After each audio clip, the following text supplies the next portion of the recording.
What is up, everybody? Welcome to DFS by the Numbers. This is my full card breakdown and prediction video for UFC 314.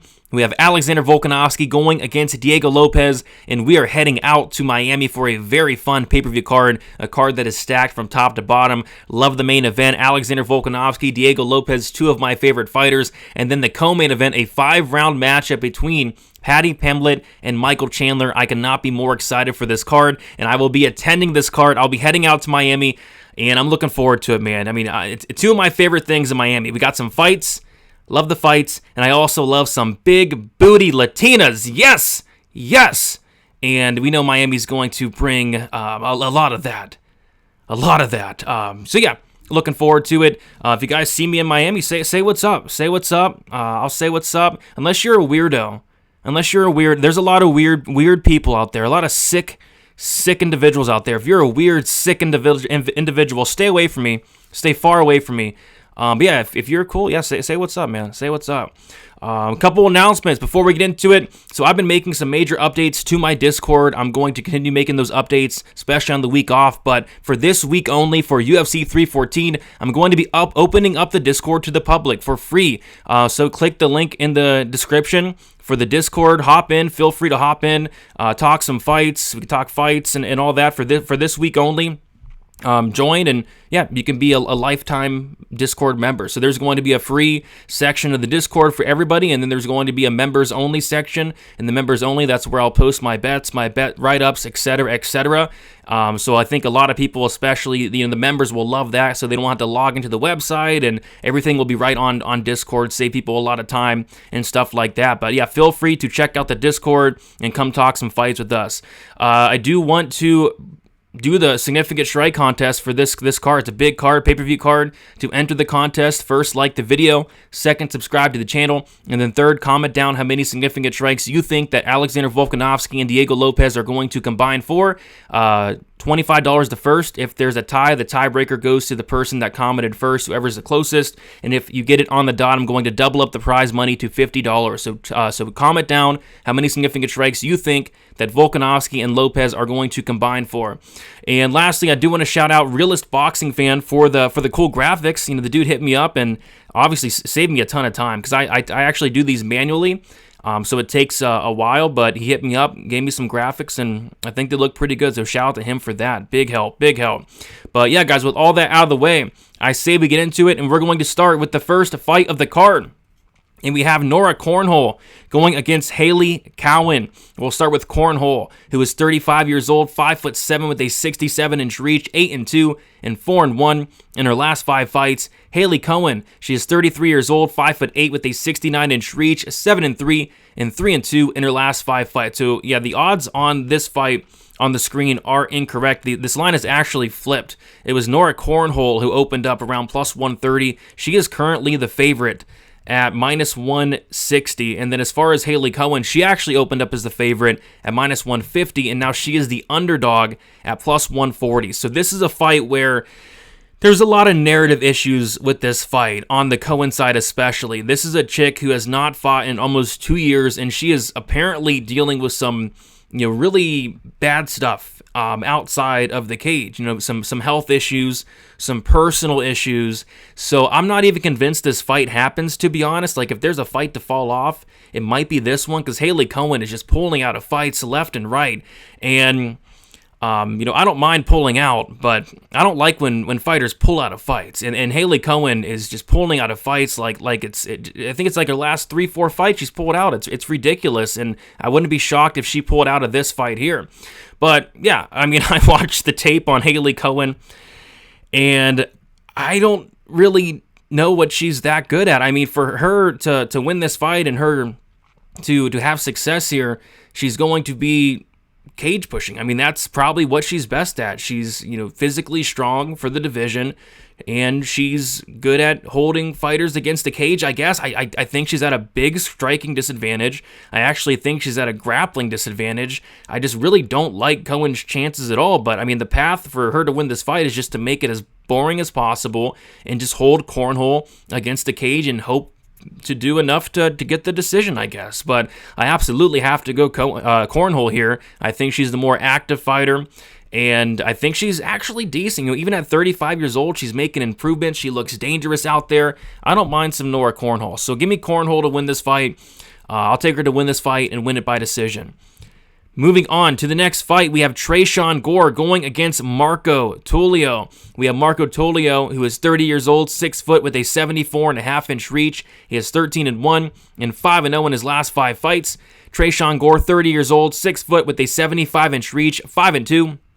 And 3-2 in his last 5 fights. Tulio is the favorite, opened at -225. He is currently sitting as a -310 favorite. Tresean Gore opened up +190. He is currently sitting as a +260 underdog. And yeah, I've never been high on Tresean Gore. I remember this guy, made his debut as the Ultimate Fighter finale, and this guy was like 3-2 at the time, and he was talking about how he's going to be a double champ, and then he just goes out there and just gets embarrassed by Brian Battle. It was a terrible look. Now all of a sudden he's 5-2, back-to-back guillotine wins.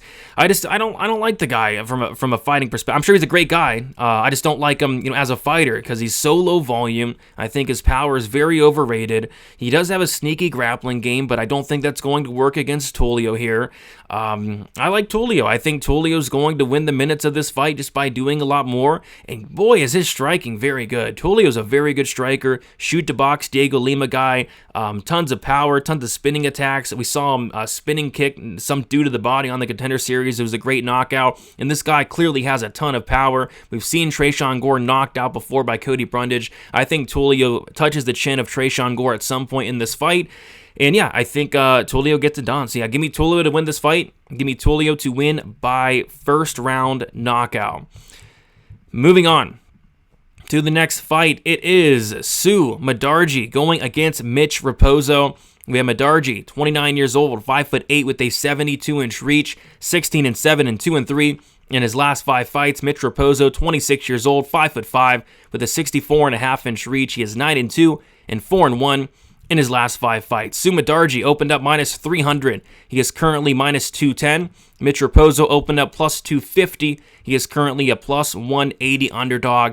And yeah, I think people are being a little bit hard on Raposo. Did he look great in his debut? No, he didn't. He didn't look great, but he also fought Andre Lima, who Andre Lima's really good. I mean, I think Andre Lima can be a top 10 guy easily in the division, maybe even top 5. I think Andre Lima has a ton of upside. And yeah, he lost to Andre Lima, and he lost to him on short notice. With that said, though, one crooked, corrupt judge actually scored the fight for Mitch Raposo. Dave Torelli, who's a crooked, corrupt guy, scored the fight for Mitch Raposo. Is that right? No, but I mean, that's something, right? I think Raposo, he's decent. A little low volume, but he does have a lot of power. He can mix in the occasional takedown. This is a guy that was a New England Cartel guy for a while, I think most of his career, but it looks like he's working at Extreme Couture nowadays, which I like. And yeah, he's going against Mudaerji, who Mudaerji's a good striker, very big for the division, long-rangey, but this is a guy that's on a 3-fight skid. This is a guy that has been very inactive. This is a guy, Mudaerji, who's just been struggling with injuries. I think he had like some serious injury before the Charles Johnson fight. And he looked okay in the Charles Johnson fight, but I don't know. I think this is a close fight. I just don't get these odds, to be honest. I think it's going to be very competitive on the feet. Yes, I think Mudaerji is going to probably land more. I like the kicks of Mudaerji, the volume of Mudaerji, but I think Raposo can land some big shots. I think Raposo is the much more durable fighter. Mudaerji's been finished like 6 times, and then also Mudaerji has a huge gapping hole in his game, and that's the grappling, and we could potentially see Raposo go out there and get some takedowns, maybe even get a sub. So I'm kind of leaning the underdog here in Raposo. I think it's going to be a competitive fight, but with the durability edge of Raposo, younger guy, more active guy, and the grappling upside, I'm leaning towards the Raposo side. So give me Mitch Raposo to win this fight, and I'll take him to win this fight by decision. Next fight up, we have Sedriques Dumas going against Michal Oleksiejczuk. We have Dumas, 29 years old. He is 6'2" with a 79-inch reach, 10-2 and 3-2 in his last 5 fights. Michal Oleksiejczuk, 30 years old, 6 foot with a 74-inch reach, 19-9 and 1-4 in his last 5 fights. We'll take a look at the odds. Oleksiejczuk opened up -250. He is currently -190. Dumas opened up +210, and he is currently at +165 underdog. So, yeah, I could not be any lower on SD Dumas. I know a lot of people, think this guy's, decent. I just don't. With that said, though, he's 3-2 in the UFC, but holy crap, his wins are some of the worst fights I've ever seen in my entire life. Like, that Cody Brundage fight had to have been the worst fight in UFC history. Cody Brundage landed 3 total significant strikes the entire time. Cody Brundage didn't even try in that fight. He didn't even show up, and SD Dumas still couldn't finish. And Cody Brundage, he went to a very close decision with Abu Azaitar. I'm not even convinced he beat Abu Azaitar in that fight. It was very close, very competitive. It was a bad look to me. And then he went life and death with Dennis Tuolluin. I mean, I'm just not sold. I'm not sold on SD Dumas. I mean, pre-UFC, this guy looked like an absolute killer. It looked like he had some promise. It's just at the UFC, I'm not sure if it's the level of competition or I don't know what it is, but he just looks terrible in there, to be honest. Like I said, to his credit, he's winning fights, but against very, very low-level competition. As far as Michal Oleksiejczuk, this is a new fighting nerd. Michal Oleksiejczuk is training at the Fighting Nerds. We have 2 fighting nerds on the card. Gene Silva, of course, and one Michal Oleksiejczuk. The hole in Michal Oleksiejczuk's game has and always has been the grappling. This is a guy that fought at light heavyweight for the majority of his career, and we've said it every time. This guy's not a light heavyweight. He needs to go down to middleweight, and he finally has, and I think that's good for him. This is a guy that was competing and beating a lot of solid light heavyweights, and now he's at the correct weight class. Probably could even go down to 170, but this is a much better weight class for him at middleweight. So I like that from Michal Oleksiejczuk. I like the fact that he's going out and training with the Fighting Nerds, hopefully working on that grappling game, and I think he has been working on that grappling game, right? SD Dumas does have a submission grappling upside here, but I just don't trust. Like, if you're not submitting Dennis Tuolluin, who has the worst grappling in UFC history, I'm not convinced he's going to take down and submit Michal Oleksiejczuk. I'm just not convinced. I like Michal Oleksiejczuk here on the feet quite a bit. Dumas just looks uncomfortable on the feet. He looks like he doesn't like getting hit on the feet. I mean, the Josh Fremd fight was a horrible look to me. I mean, Josh Fremd was rocking SD Dumas with everything he landed. So I like Oleksiejczuk here. SD Dumas, in theory, has a path. I'm just not convinced he uses that path and has success with that path. So I'm going Michal Oleksiejczuk, and I think the new fighting nerd here goes out there and gets the win. I'll say Michal Oleksiejczuk by first round knockout. Up next, we have probably one of the better fights on the card. I think this fight's going to go really under the radar. It's Darren Elkins versus Julian Erosa. We have Darren Elkins, who is 40 years old, 5'10" with a 71-inch reach, 29-11, and 3-2 in his last 5 fights. Julian Erosa, 35 years old, 6'1", with a 74.5-inch reach. He has 30-11 and 3-2 in his last 5 fights. Julian Erosa opened up minus 575. He is currently minus 370. And Darren Elkins opened up plus 400. He is currently a plus 305 underdog. And I'm a big fan of Darren Elkins. They call him the damage, and they call him the damage for a reason. I was up late Saturday night watching tape on this fight, and I actually went back and watched some older Darren Elkins fights. And I went back to like a couple fights from like 10 years ago, and this dude's bleeding, and even in those fights, like 10 years ago, this guy bleeds in every single fight. It's ridiculous. Like, the scar tissue on this guy's face, it's actually quite concerning. I wouldn't be shocked if this guy started bleeding right now. I wouldn't be shocked if he's in Miami, in the hotel room, the air conditions, cranked up, and the air conditioning is, cutting this guy open. I mean, this guy just bleeds. I bet he's bleeding as we speak right now. I mean, Darren Elkins, this guy's bleeding in every single fight. It's ridiculous. He's taken so much damage.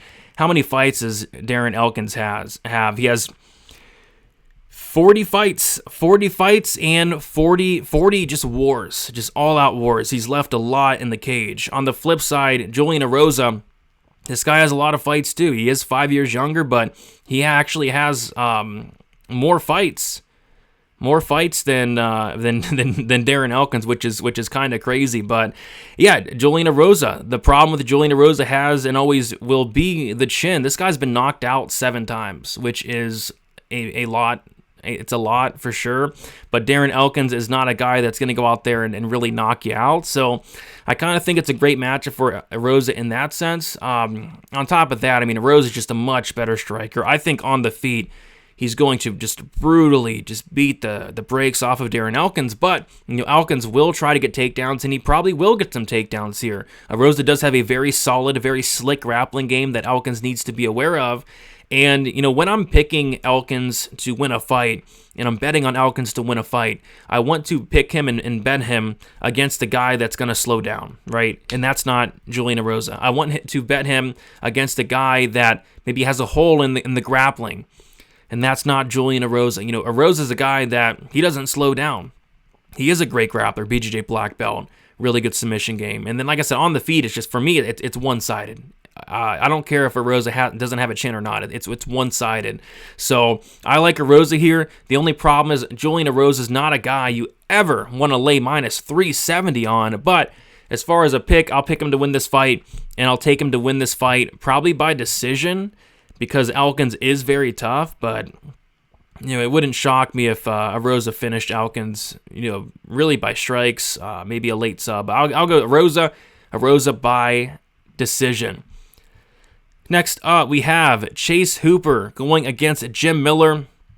We have Chase Hooper, who is 25 years old, 6'1" with a 74-inch reach, 15-3, and 1-4-1 in his last 5 fights.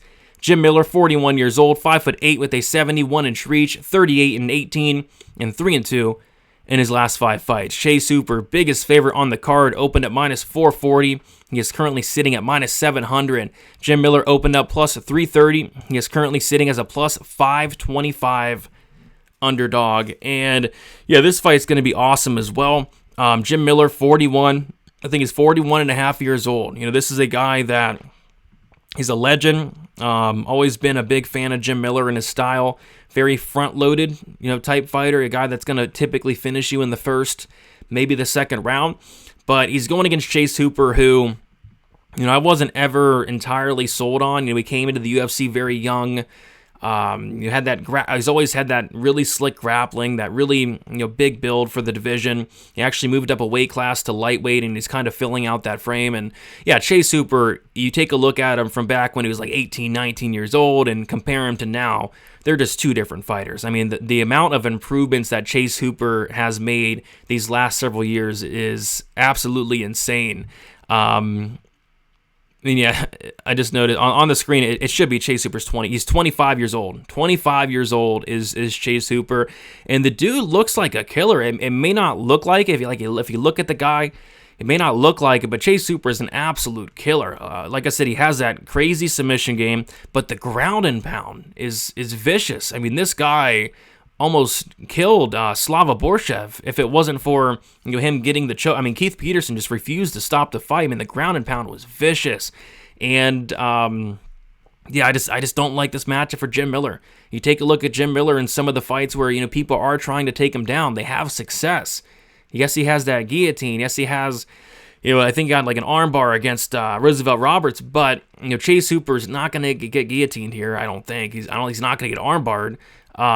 Chase Hooper's going to get Jim Miller down with no problem. We saw Joe Selecki a couple years ago take down Miller and control him for pretty much the entire fight. We saw Vince Pichel take down Jim Miller and control him for a lot of the fight. I think Chase Hooper is going to easily take down Jim Miller, and he's not going to just lay in his guard like Joe Selecki did. He's not going to lay in his guard like Vince Pichel did. He's going to rain down ground and pound. He's going to rain down a lot of ground and pound, and he's going to force Jim Miller to either make a mistake on the ground and snatch up a choke, or he's going to force the ref to step in and stop it and get a TKO. So I like Chase Hooper here. I think the first round could be sketchy, but as the fight goes on, I think he pushes a pace that Jim Miller will not be able to keep up with, especially at 41 years old.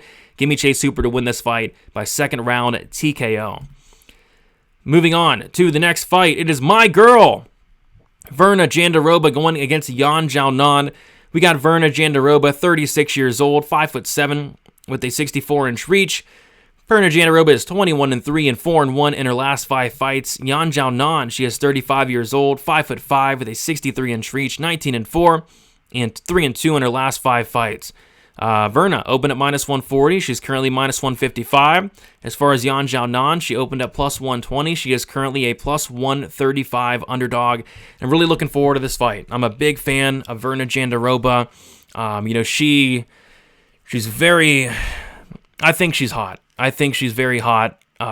She just gives you that look, and it's nothing like I've ever seen before. So, big fan of Virna, but I'm not going to let her looks, her charm, affect my pick here. With that said, though, I'm still picking her. I'm picking Virna Jandiroba. I got to. I've never been sold on Xiaonan's ground game. Great striker, yes. Ground game, very bad. I'll never forget the Carla Esparza fight where Esparza, she made Esparza look like Khamzat Chimaev out there. It was ridiculous. Esparza got her down easily. Just destroyed her on the mat. Ended up TKO. That was probably Esparza's only finish in the UFC was against Xiaonan. It was a horrible look. And then against Zhang Weili, which, no shame in losing to Zhang Weili, but Zhang Weili took her down and subbed her in the first round. Took her down and basically TKO'd her in the second round if it wasn't for Herzog not stopping the fight. And even Mackenzie Dern, she was getting taken down by Mackenzie Dern. And yes, Dern's a great grappler, but the wrestling's not great. It's never been great. And Dern even got her down a couple times. So, yeah, who's the better striker? Xiaonan. But who's the better wrestler, grappler? That's Virna Jandiroba. And Virna's one of these fighters that, she knows what she's good at. She's not going to go out there like Tabitha Ricci did in her last fight against Xiaonan and strike with Xiaonan for 15 minutes. She's not going to do that. She's smart. She's very smart. She's going to go out there. She's going to go for takedowns, probably get the takedowns, and I think one takedown is probably the round. I just think there's a big gap in skill on the ground here. I think the gap in on the ground is very, very wide. Very, very wide gap there. So, yeah, I like Virna. I think 2 takedowns wins the fight here. I think she needs 2 takedowns to win the fight, and she potentially could even get a submission. But I'll say decision for Virna Jandiroba here, and I think my girl gets it done. And, big fan of Virna Jandiroba. Very good-looking fighter, and a very, very good-looking skill set as well. So, yeah, give me Virna by decision. Next fight up, we have Dan Ige going against Sean Woodson. Love this fight as well. We got Sean Woodson, who is 32 years old, 6'2", with a 78-inch reach. He has 13-1-1 and 4-0-1 in his last 5 fights.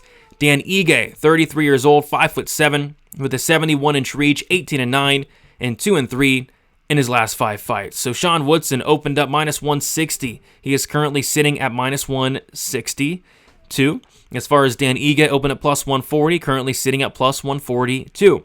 And this is your typical minute winner versus moment winner type matchup, right? And that's what makes this fight very interesting, because on the feet, Sean Woodson's going to be much bigger. He's going to look probably 2 weight classes bigger than Dan Ige, a massive height advantage, a massive reach advantage, and a massive volume advantage. Like in terms of the minutes, Sean Woodson's going to be winning the minutes here. He's just a lot higher volume striker, very long, very rangy. I think he's going to give Dan Ige a lot of problems. But, Dan Ige has the power advantage, and a big one at that. Dan Ige hits like an absolute truck. We know that by now, and we have seen Sean Woodson hurt. He's got hurt twice against Luis Saldana. That was not a great look. So, yeah, Dan Ige definitely has a path here. But if this fight does go the distance, I kind of think it's just going to be Sean Woodson just doing the better work, just doing more work as well. Another thing I like about Sean Woodson is the fact that his takedown defense is very good. Very good takedown defense, sitting at 84%. Like, that's borderline elite. He's very hard to take down, and I'm not convinced Dan Ige, a guy that doesn't have the best wrestling, is going to take down a guy like Sean Woodson. So I think these two are going to strike for 15 minutes, and I think Woodson just going to land a lot more over the course of 15. I think Ige could potentially win this fight. I think it would have to either be a knockout, or B, just having the bigger moments, which could be the case. Like, I think this fight goes the distance, right? And at that case, it's going to come into the hands of the crooked, corrupt judges who just don't know what they're watching. They're crooked, they're corrupt, they're terrible, they're awful, and are the judges going to favor the damage that Dan Ige inflicts, or are the judges, the crooked judges, going to favor the volume of Sean Woodson over the course of 15 minutes. I'll side with the volume of Sean Woodson, but I think this fight is competitive, and I think there are some cases to be made for Dan Ige, and I'll be rooting for the guy. I'm a big Dan Ige fan, but I just see Sean Woodson doing a lot more in this fight. So give me Sean Woodson by decision. Next up, we have Nikita Krylov going against Dominick Reyes. We got Nikita Krylov, who is 32 years old, 6'3" with a 77.5-inch reach. He has 30-9 and 3-2 in his last 5 fights. Dominick Reyes, 35 years old, 6'4" with a 77-inch reach, 14-4 and 2-3 in his last 5 fights. Nikita Krylov opened up -175. He is currently sitting at -190. Dominick Reyes opened up at +150. He is currently sitting as a +165 underdog. So yeah. This is a fight where, a lot of people were writing off Dominick Reyes. A lot of people were kind of thinking, like, this guy was done. This guy's washed. This guy has no chin. Prior to the Dustin Jacoby fight, he was actually an underdog against Dustin Jacoby, and he goes out there and knocks him out. Then he goes out and knocks out Anthony Smith. But, yes, he knocked those guys out. I still have question marks about the chin. I still have question marks if Dominick Reyes can take a shot or not. This is a guy that got knocked out brutally 3 times in a row. He took a big layoff, and now he's going against Nikita Krylov, who's just an absolute wild man. He kind of reminds me of like a Terrence McKinney in a sense that he's just going to throw the kitchen sink at you in those first 5 minutes. He's going to throw with a ton of power. He's going to throw with the intent to finish you on the feet. He's going to mix in takedowns. He's going to try to grapple you. He's going to try to sub you. Nikita Krylov is a very dangerous fighter in those first 5 minutes, and the worry here for Dominick Reyes is the durability, because I think one of these guys is durable, and that's Nikita Krylov. Krylov has been finished 7 times, but 6 of those times were by submission, and I don't think Reyes is submitting Krylov. In terms of the chin, I just think Krylov has a much, much better chin. This is a guy in Krylov who has 39 fights. He's only been dropped once, whereas Dominick Reyes, this guy's getting flatlined by Ryan Spann. So, yeah, I think durability for me is a major factor, and I just see Krylov probably touching the chin of Reyes at some point in this fight. And if not, just taking down Reyes, and I have a feeling that Krylov's going to have a major advantage on the ground. We haven't really seen Reyes' ground game tested, and a lot of that has to do with the fact that he is stuffing takedowns. He was able to stuff 7 takedowns against John Jones. He was able to stuff the majority of takedowns against Chris Weidman. But if Krylov does get down Dominick Reyes, I feel like he's going to have a lot of success on the ground. So give me Krylov here. Give me Krylov to win this fight. I think it's going to be early like most Krylov fights are. Give me Krylov to win this fight by first-round knockout. Next up, we have Yair Rodriguez going against Patricio Pitbull. We got Rodriguez, who is 32 years old, 5'11" with a 71-inch reach, 19-5 and 2-3 in his last 5 fights. Patricio Pitbull, he is 37 years old, 5'6" with a 65.5-inch reach, 36-7 and 3-2 in his last 5 fights. Yair opened up -155. He's currently -190. Pitbull opened up +135. He is currently +165. And yeah, I think this is I think it's a great matchup for Yair. I think he's getting Pitbull at the absolute right time. Pitbull's a guy that he's now 37 years old. We haven't seen him in about a year. He's making his UFC debut here. I just think he's making his UFC debut just a little too late for my liking here. Yair, when he's losing fights, he's losing to the top guys in the division. The Volkanovskis, guys like that. He lost to Brian Ortega in his last fight, but other than that, Max Holloway, guys like that, Frankie Edgar back in the day, he's losing to the top guys in the UFC. And I just think at 37 years old, that's not Pitbull. Pitbull, his last couple fights, I haven't really liked what I've seen from the dude. The kind of a low volume striker, a lot of power, but I've seen him get hurt in his last 3 fights. He's been dropped. I saw him get knocked out 2 fights ago in the first round. Yair Rodriguez, his striking's absolutely legit. I mean, this guy's striking's no joke. The ground game, a little bit iffy, but I went and watched a lot of Pitbull fights, and this dude just not wrestling as much as I'd like him to see. And I think for him to win this fight, he's going to have to consistently try to get the fight down to the ground, because on the feet, I just don't like his chances. Yair's going to be a lot bigger. He's going to have a much bigger reach, much bigger height. Yair's probably going to look a weight class or two bigger than the guy. So, yeah, I like Yair here, and I think he knocks out Pitbull. I think he knocks him out early. I think he's going to put it on him. I think he's going to hurt him, and I think he's going to get him out of there. So give me Yair Rodriguez to win this fight. Take him to win this fight by first round knockout. Next up, we have the People's Main Event. It is Bryce Mitchell going against Gene Silva. We got Bryce Mitchell, who is 30 years old, 5'10", with a 70-inch reach, 17-2 and 3-2 in his last 5 fights. Gene Silva, 28 years old, 5'7", with a 69-inch reach, 15-2 and 5-0 in his last 5 fights. We'll take a look at the odds. Gene Silva opened up minus 450. He is currently sitting as a minus 310 favorite. As far as Bryce Mitchell, he opened up plus 350. He is currently sitting at plus 260. And yeah, the line seems to be closing up on this fight. Money's coming in on Bryce Mitchell. And I don't know what to do with this fight because, Bryce Mitchell, he does have a path.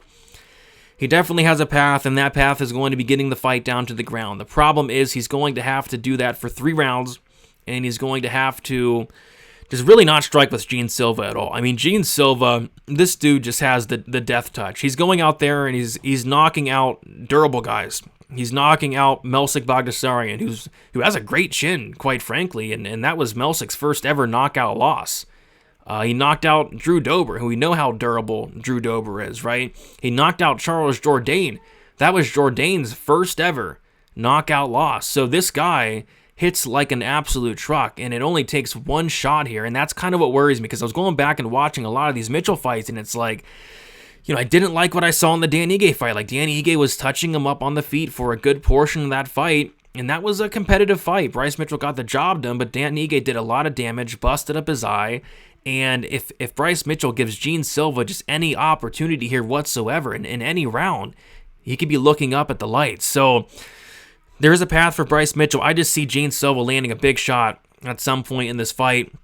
Give me Gene Silva to win this fight by knockout. I'm more so looking forward to this fight from a fan perspective. There's some bad blood between these two. There's a whole storyline behind this fight that I'm not going to get into, but this is it's gonna be fun. It's gonna be a fun fight. It's going to be an interesting fight. I'm excited to watch this, but I'm gonna go Gene Silva. I'll take him to win this fight by second round knockout. And now we have the co-main event. Before we get into it, remember, guys, the Discord is open to the public. It's free. Click the link in the description. Come in the Discord and chat some fights with us. Yeah, check it out. This week only, opening that up. And yeah, so check it out. Co-main event. Michael Chandler, Paddy Pimblett. Really looking forward to this one. We got Paddy Pimblett, 30 years old, 5'10", with the 73-inch reach, 22-3, 5-0 in his last 5 fights. Michael Chandler, 38 years old, 5'8", with a 71.5-inch reach, 23-9 and 1-4 in his last 5 fights. We'll take a look at the odds. Paddy Pimblett opened up plus 120. He's now minus 162. As far as Michael Chandler opened up minus 140, he's now plus 142. And I'm struggling with this fight, right? I'm really struggling with this fight because, Paddy Pimblett, this is a guy that you look through his career and it's like, beating Luigi Vendramini, who's now cut. I mean, it's not impressive, and he got rocked in that fight. Beating Kazula Vargas, who's now cut, it's just not that impressive. The Jordan.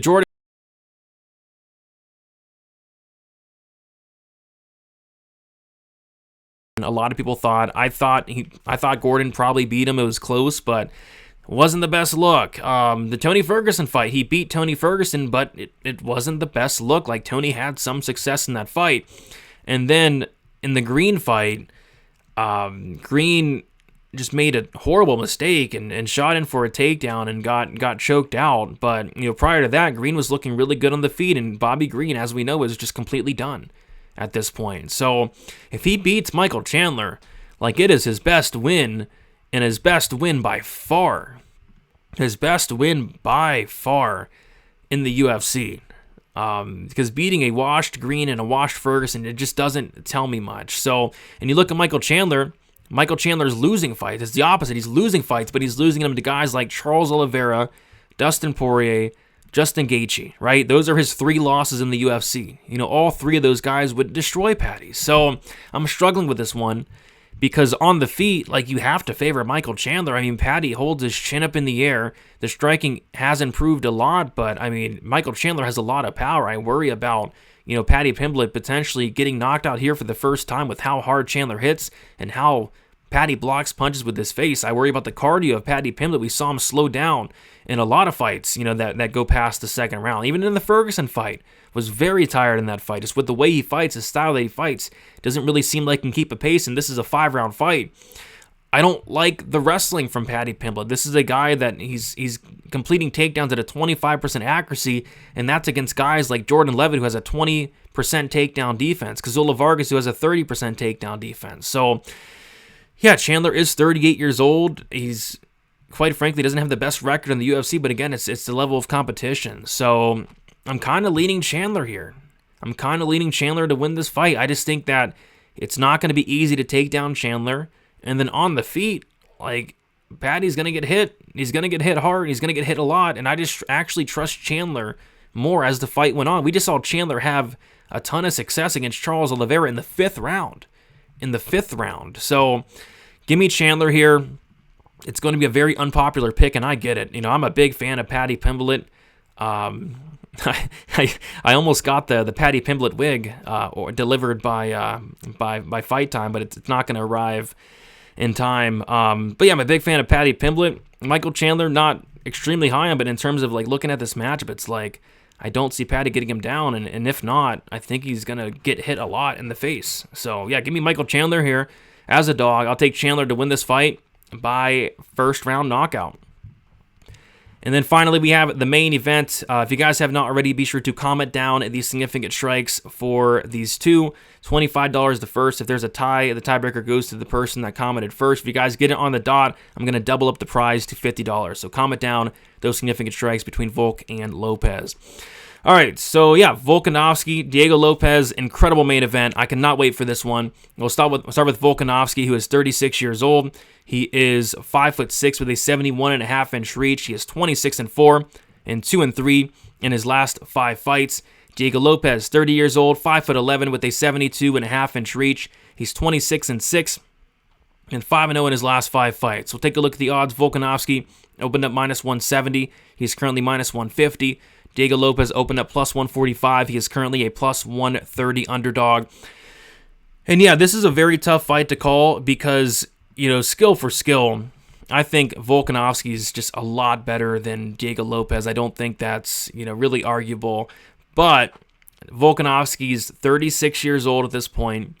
Volkanovski's taken a lot of damage, and Volkanovski's been knocked out brutally in back-to-back fights. And that, to me, is a problem because, yeah, I think Volkanovski has a lot of ways to win this fight. I think he's a much, much better striker. I mean, I think people forget how good Alexander Volkanovski really is. The way he went out there and just completely destroyed really good fighters like Max Holloway, guys like Yair Rodriguez. He's went out there and he's looked good. He's looked very good. But, these last couple fights just taking damage. The chin doesn't look great, right? And that's a problem against a guy like Diego Lopes, who hits very hard, who's very dangerous wherever the fight goes. Like, if this fight hits the ground, at least early on, Diego Lopes is going to be very dangerous. On the feet, Diego Lopes is probably going to get outstruck, but it only takes one shot. We saw it in the Topuria fight, right? Topuria was kind of getting outstruck a little bit, and Topuria landed that big shot, and Volk went out cold like that. The chin of Volk, the age of Volk is really starting to worry me. I'm worried he's starting to slow down a little bit, which is to be expected. This guy's 36, and there was a stat that someone had posted last year, I think, in terms of fighters in these lower weight classes who are 36 and above, maybe 35 and above in title fights, and they don't have a great record. I forget what the exact record was, but it was very bad, very concerning. So I got to go with the younger guy in Lopes. This guy's making improvements, leaps and bounds in terms of the improvements. The striking looks better than ever. This guy's dangerous. This guy's a killer. And I just think he touches the chin of Alexander Volkanovski at some point of this fight. So give me Lopes to win this fight, and I'll take Lopes to win this fight by 2nd round knockout. And there you guys have it. Thank you so much for watching. If you guys could do me a favor, like on your way out, subscribe to the channel, leave me a comment. All 3 of those things go a very long way. If you guys do want to support me more, check out dfsbythenumbers.com. That's where you'll find all my stats, my bets, my articles, bet write-ups, and you name it. Check out dfsbythenumbers.com there, and then also check out the Discord that's going to be free for this week. Jump into the Discord and come chat some fights. I'm going to be making some serious updates to the Discord going forward and hoping to get it kind of popping in there. And other than that, I'll be heading out to Miami Friday, going to head to my brother's house Thursday. So what I'm planning on doing is moving my live shows maybe to Wednesday. Planning on doing like a Wednesday night best bet. So just be on the lookout for that. Subscribe to the channel, turn on the post notifications, and be on the lookout for the rest of the content. Best of luck, everybody, for UFC 314, and we'll talk to you guys soon. See you later.